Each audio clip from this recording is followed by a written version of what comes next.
Bonjour et bienvenue. Dans cette vidéo, je vais te montrer comment utiliser concrètement le fichier que tu viens de télécharger via le lien en description sous cette vidéo. Ce n'est pas un outil de contrôle ou de jugement. C'est un support pour voir clair, retrouver un sentiment de stabilité et prendre des décisions plus sereinement. À quoi sert ce fichier? Ce fichier a un objectif simple. Rendre visible ta situation financière réelle, à un instant donné. Il t'aide à poser les chiffres à plat, comprendre l'équilibre entre ce qui entre et ce qui sort, et identifier ce qui est ajustable, sans pression ni culpabilité. Alors, nous voici dans le fichier que tu as téléchargé. Donc, tu vois qu'il est divisé en trois parties. Une partie pour les charges mensuelles, c'est toute cette partie-ci avec un total en rouge. Ensuite, une deuxième partie avec les revenus mensuels et un total en bleu. Et puis, une ligne delta qui fera la différence entre tes revenus mensuels et tes charges mensuelles.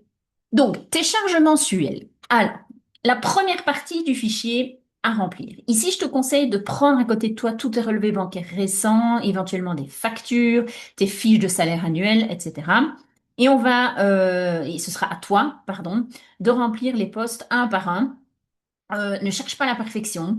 Ce qui est important, c'est de ne pas chercher à optimiser tout de suite. Ce qui va nous permettre de d'abord observer. Et si un montant est approximatif, c'est pas grave. L'objectif, c'est d'avoir une vue d'ensemble et pas un résultat parfait. Donc ici, soit tu es locataire, soit tu es propriétaire et tu vas indiquer le montant de ton loyer mensuel ou de ton prêt hypothécaire ici dans la case. Imaginons, je sais pas moi, 565 euros mensuels de loyer. T'es pas obligé de mettre le sigle argent, c'est pas important ici. Ma facture d'eau, je l'ai tous les 3 mois, c'est 30 euros. Ben donc si on ramène ça au mois, ça fait 10 euros par mois. Mon électricité, imaginons que c'est 125,36 par mois, et mon carburant de chauffage, 155,26 par mois. Mon téléphone, imaginons que ce soit 50 euros par mois. Mon précompte immobilier, ben, comme j'ai un revenu locatif, j'ai pas de précompte immobilier. Et ma RC locative, imaginons qu'elle me coûte 120 euros par an, donc ça fait 10 euros par mois. D'accord? Donc, tu vas compléter tous les postes qui sont ici. Au cas où tu n'as pas, dans le cas ici, si tu payes un loyer, si tu es locataire, tu n'as pas de précompte immobilier. Donc, soit tu laisses la case vide, soit tu mets zéro. Ça, c'est ce que tu préfères. C'est comme tu préfères. Ensuite, tu vas remplir donc tous les postes. Tu vois ici, c'est transport mobilité. Puis, tu auras alimentation, tu auras santé, bien-être, vêtements, assurance et taxes et autres frais. Si tu as un abonnement Netflix, enfin tous les frais que tu ne retrouverais pas dans les rubriques précédentes, tu peux les ajouter ici et additionner tous les montants mensuels et mettre un total ici. Donc ça, c'est la première partie.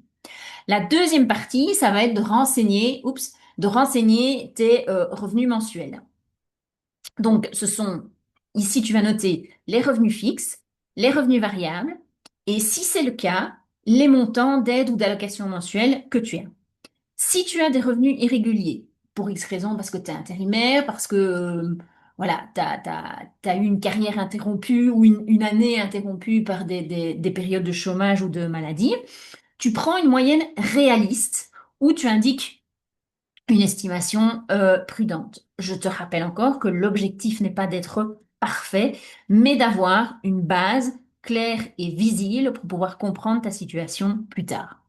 Donc, imaginons que j'ai pas d'allocation familiale, j'ai une indemnité de chômage de 236 euros par mois et je travaille à 80% et je gagne 1250 euros par mois.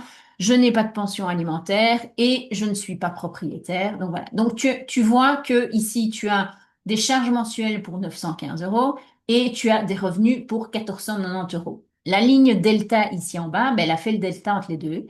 Quand ton delta est positif, ça veut dire que tu as une capacité d'épargne de 574 euros.